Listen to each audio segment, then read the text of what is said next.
যারা আছেন সবাইকে ধন্যবাদ। জুলাই পরবর্তী সময়ে আমরা যারা আন্দোলন করেছিলাম এবং ফ্যাসিস্টকে বিদায় করেছিলাম, তারা ভারতপন্থী যারা আছে তারা আমাদেরকে দেওয়া করত।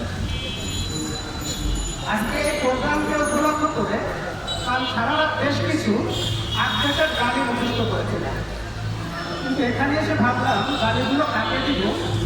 এই গালিগুলো দিলে তো আমার নিজের ঘাড়ে এসেই পড়ি। আমরা ভারতের জনগণের বিপক্ষে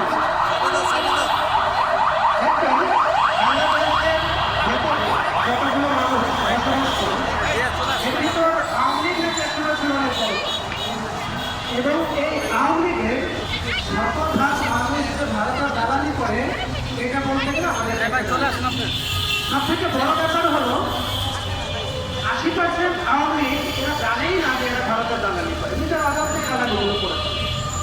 আর মাত্র 20% মানুষ 20% মানুষ জানে যে এরা ভারতের দালালি। এরা বিনিময়ে কি পায়? ভারতের সরকারি বড় একটা অ্যাপার্টমেন্ট পায়, চিকিৎসা দিতে গেলে ভ্রমণে গেলে তারা কাজের হিসেবে সুযোগ সুবিধা পায়। আর বাংলাদেশে যারা আছে তারা সুযোগ সুবিধা।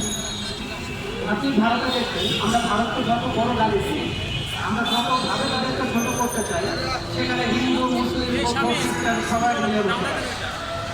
গত 10 বছর আগে থেকে মুসলিমদের উপর ভুলভাবে চালানো হয়েছে। নিচু বংশের হিন্দুদের, যাদেরকে আমরা শূদ্র বলে জানি, তাদের উপর অত্যাচার করা হয়েছে। তারা সরকারের বিরুদ্ধে জোরালো কণ্ঠস্বর হয়েছে, কিন্তু আজ পর্যন্ত তারা তাদের দেশের বিপক্ষে গিয়ে কিছু বলেন।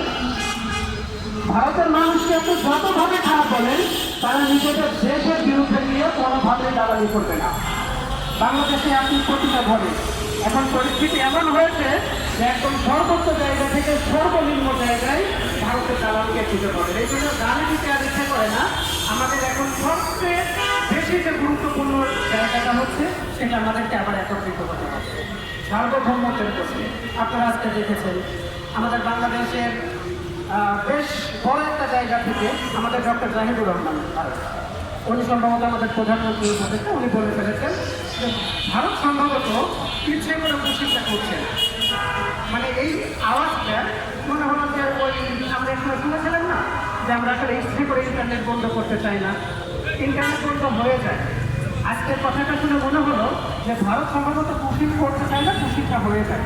এই কথাগুলো বলার আগে আপনাদেরকে সসম্মানে একটু মনে করিয়ে দিই, ভারতের অভ্যন্তরে কী হচ্ছে সেটা নিয়ে আমরা কথা বলতে চাই না, কিন্তু আমাদের স্বাধীনতা, সার্বভৌমত্ব, দেশের নিরাপত্তার ঝুঁকি তৈরি হয় এরকম কোনো কথা বলার আগে অবশ্যই আমাদের দেশের পক্ষ হয়ে কথা বলবেন।